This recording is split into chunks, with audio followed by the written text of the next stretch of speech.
In today's tutorial, guys, I'm gonna show you how to fix Facebook Messenger video call or audio call in less than 1 minute. First thing, open the settings, go to the apps manager. When you open the apps manager on this page, you will find every single app you have on your phone.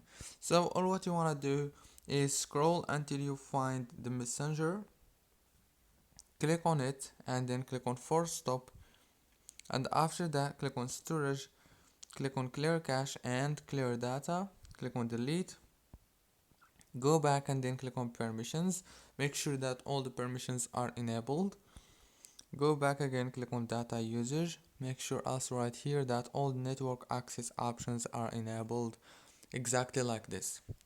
And that's it, guys, very easy and simple. Don't forget to like, subscribe, and thank you for watching this tutorial until the end.